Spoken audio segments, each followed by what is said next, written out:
Hi guys, welcome to my channel. I'm Samnikoa, and in this video I want to have a sit-down series where we pretty much talk about topics like women issues, holistic health, DIY, beauty, skincare, even like diets, and overall just like spirituality, finding yourself, understanding life through a different lens, and trying to get yourself into a better version of you.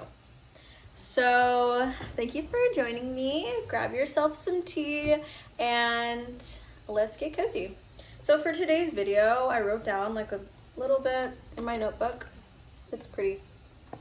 And it's gonna be about authenticity, because I think the first video just like a good basis for anything is core. It's like yourself, right? So what better way to start it than talk about authenticity, which is literally our inner child, our drive, our reason for who we are and what we want to put out into the world.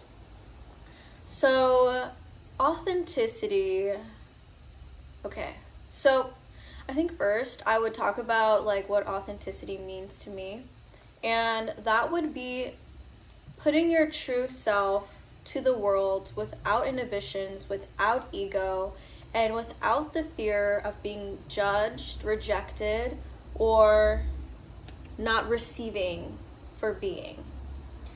Because there's a difference between getting blessings, and receiving, like being open, being a feminine energy of just receiving blessings, receiving gifts, this is not, and the other energy of putting in work because you think you have to in order to receive, being a type of person because you think that's what's going to get you to where you need to go.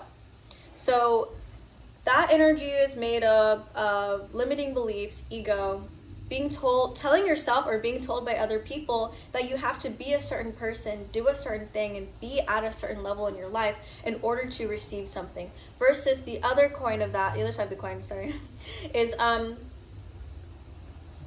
allowing yourself to receive without having to, without having to put in extra effort that makes you tired, that makes you drained. That's not authentic. That's not authenticity. That is feeling like you have to be more than yourself in order to receive, okay? So that's what I would assume authenticity is. Like, that's how I explain it in my life. But I want to say, I'm sorry, this is the first time I've done like a sit down video where it's not on TikTok. If you do want to see more of these, more raw cut, like I have more on TikTok, but having a full video like this is very interesting. Please bear with me. We're doing this. But anyways, authenticity. When I was younger, I was a very creative person, and I often would be reclusive. I was in my room a lot. I was doing a lot of artistic activities. Like I'd make paper dolls, I'd make manga, I would make clay things, I'd even make clothes. I just really like to express myself with actual physical things, with my hands. I like to create. I also like to sing. So expressing myself was no problem. The problem became after the fact. Like, the problem stemmed from other people telling me, you're being too loud, you're being too much, what are you wearing? Oh, okay, that's cool, that's what you did, practice more. Like, just being dismissed, not being accepted, being rejected. And these fears from like a child, and I mean really small, like all the way up until like my high school years, all of these things that I really cared about, that I felt very close to my heart, that I was very vulnerable with sharing, were always put down or just not seen, not really like viewed. I wasn't really congratulated for any of these things.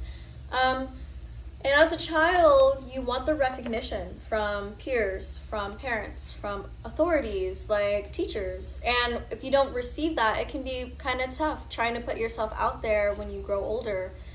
So for me, I kind of was the type of person, and tell me if this is you too, but I was the type of person that would be like, "Oh no, you don't have to say that," or like, "Oh no, I don't need that," when receiving gifts or compliments. I never liked receiving gifts. I never liked receiving compliments. I always just wanted to shrink myself down.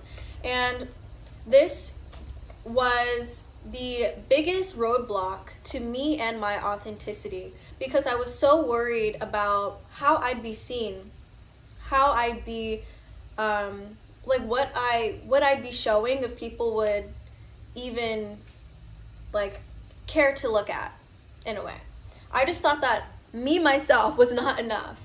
And it took a very long time for me to even acknowledge it. It took a long time for me to even want to say that that was my problem, because after so many years I just didn't want to think about it. You become kind of numb to it, and you start trying to focus on how you can be better, but the problem wasn't being better. The problem was just completely changing your mindset on it.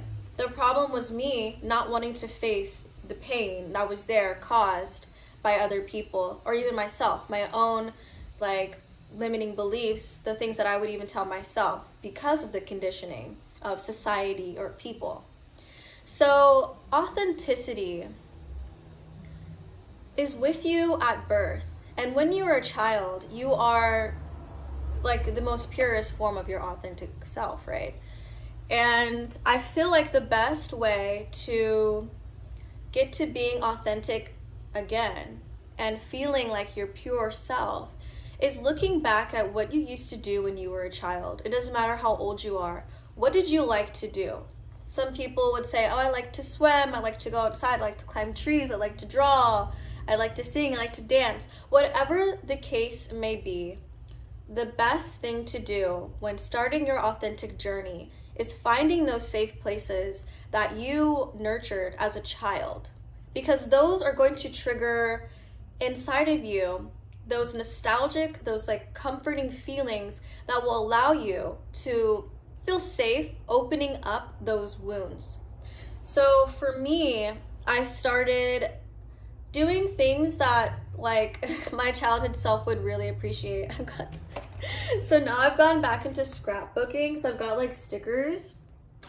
So I journal all the time. Like I have these journals, and I make it very serious. I make it very, oh, I need to do this like shadow work. I need to write these down. I need to manifest.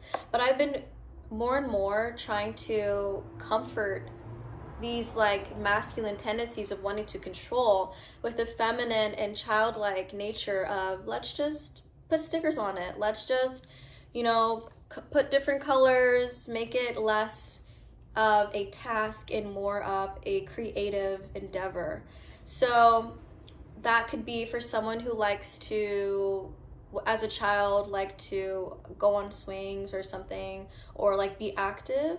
That could be going on a run, going on a jog, but in a place that's like a park or very natural, flowers all over the place, like finding good walks, nature places to walk in, and maybe listening to music that you used to listen to. Just little things like this, okay? Because these are the steps. These are going to get you and your mind into easing back to the past. Because like people like to say, don't think about the past, move on. But in order to really address these issues of the fear of authenticity is looking back at the past and easing your way through it. Because if you just jump in, it's like opening up a wound. We want to make sure that we are gentle with this. So finding those comforting things, those nostalgic things, and incorporating them into your week, even a month, like once a month, once a week, doing these type of things will really help your mind that might have been on a very like trigger, or like maybe having some anxiety over the fear of authenticity. You just never know, right? We just want to be gentle with it. So I recommend that. I recommend finding these comfortable pockets of your week, your day, your month, and incorporating the things you used to do as a child. Okay, that's what I recommend first off. And another thing is like, Oh, it can be really difficult to feel like you can be yourself, especially when you have social anxiety. And that's something that I suffered with in my like college years. So I began drinking because I thought in order to be around crowds, I had to have a certain like personality. I had to be friendly and I had to control my emotions because I'm a very emotional person. I um pick up on people's emotions. I pick up on shifting in the energies of the room. I just am always hyper aware, and this too stems from childhood because I always had to make sure everyone in the room, everyone in the house was okay, and and if not, then it would be, you know, some crazy stuff happening. So a lot of the stuff that I'm relearning and nurturing back stem from childhood, but they are a huge blockage for my authentic life. And I've been uncovering these little by little. I've been uncovering them by doing these comforting things that I used to do when I was a kid, which is like watching cartoons. Yes, I've been watching cartoons, drawing more, scrapbooking, things like this. And I've also been getting rid of things that aren't for me in my apartment. So another thing is decluttering. If you carry like, for example, for me, it was clothing. I had so many different types of clothing that I had for years, and they were feeling like just filling up my closet space. And I didn't want to get rid of them at first because of just holding on to memories as well. And I didn't recognize this at the time, but what I was doing, I was holding on to my past, and I was holding on past versions of myself because I wanted to fully be authentic. And I thought getting rid of pieces of my clothing, which I felt like were pieces of myself, I was then in turn letting go of pieces of me.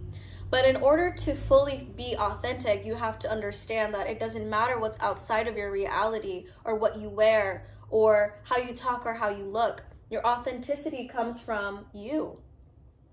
And that was like really, it was kind of hard.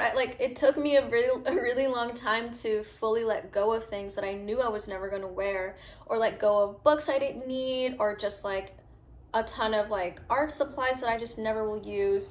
So this process, it seems small. These seem like small things, but oops, sorry, I'm just like sitting on this, my cat. These things like don't really seem like they would impact you all that much, but the truth is blockages can manifest in your physical reality as things as simple as having too many clothes that you know you don't wear. Or what's another thing? What's one thing I was also struggling with? I guess like clutter in general is something that I had to really nip in the bud. And that cluttering was just a symbolic physical form of me trying to hold on to anything that resembled myself. And I had to let those things go. And I had to understand that who I am is not what I am.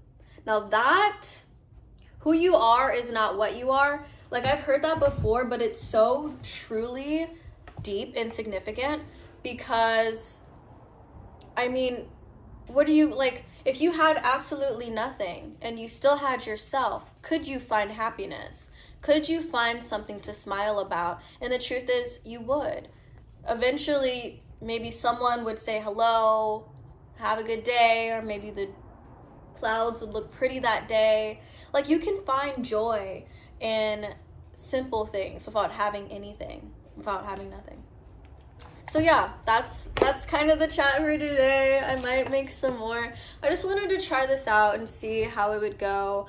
I sometimes have like a lot of like I sometimes have like blocked throat chakra issues, and I'm a really good speaker. Like I used to do debates and stuff in school, but over time, like I said, I've been like trying to be my authentic self, and a lot of who I am has been suppressed for so long that I want to do these things, but then like these little, slip ups will happen and they'll be like, oh no, like I keep on stuttering at my words and slipping. But the truth is, I'm still gonna be me. I still have words to say, and I still super appreciate you for sticking around and listening to this video.